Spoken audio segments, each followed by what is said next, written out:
Hi everybody. I haven't had time to upload anything to this channel recently. Today I'm going to go ahead and depart from the regular music content and talk about something that has caught my attention recently. To be honest, in my mind this topic is music related because it is language related, but others may think differently. Anyways, the thing that I have learned is that the confluence of herbalism and language, which are two topics that I know a little bit about.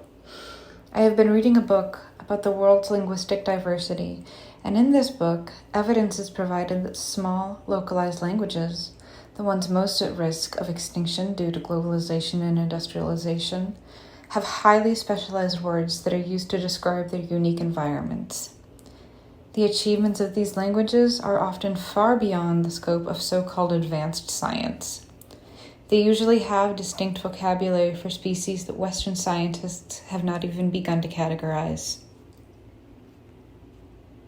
Today, I'd like to share a couple things I have noticed about the genus Plantagus, aka Plantain, and the Irish language. I have been studying Irish. I have also been writing down the Irish names of certain herbs wherever possible. It is worth noting here that plantain is a native species in Ireland, whereas it is, I believe, naturalized in the United States of America.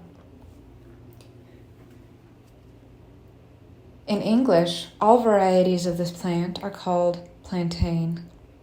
This is confusing because there is also a fruit called plantain, and the only way to tell the difference between the two plantains is either by context or by using adjectives in front of the word. Additionally, the name plantain doesn't really tell you all that much about the plant. In the Irish language, there are more precise words available to describe this plant, or this category of plant. Slánlus is the name of what we call ribwort plantain in English. Its Latin name is Plantago lanceolata. The name Slánlus translates roughly into health herb. I like this name for the plant, because it is straightforward and it tells you something about it just by knowing the name. It is called health herb. It is used for health. The first time I, a native English speaker, heard the name plantain in reference to the herb, I was quite confused. I thought it meant a leaf from the Musa genus, which is the genus of the fruit-bearing plant. If I had grown up speaking Irish, this sort of mix-up would simply never happen. Additionally, no one would ever have had to tell me that plantain itself is useful in herbalism, because the name itself would have told me. Even an Irish speaker that didn't know the first thing about herbalism would know of plantain's usefulness as a healing agent, because that information is encoded in the language itself. Plantago major, or broadleaf plantain, also has a special Irish name, which is Cruach Fadrig.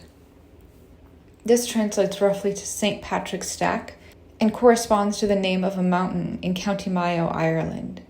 According to Wikipedia, there's been a church here since the 5th century, but the mountain was a holy site even before Christianity. Interestingly, one of the English names used for this kind of plantain is white man's feet or white man's toes.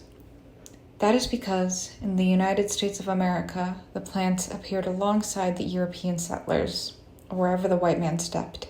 In both English and Irish, the plant we call broadleaf plantain has a name associated with newcomers who brought the Bible and the teachings of Christianity to the people who were already living there. There are other varieties of plantain too, such as sea plantain, also known as Plantago maritima or Slánlus mara. But these two varieties I've already spoken about are the ones I know something of. And that's about all I have to ramble on about today. Thanks for listening to me. I'll put sources in the description to this video. If you're watching this video and you have something to say, please feel free to leave a comment below. It's always nice to hear what other people think about a topic.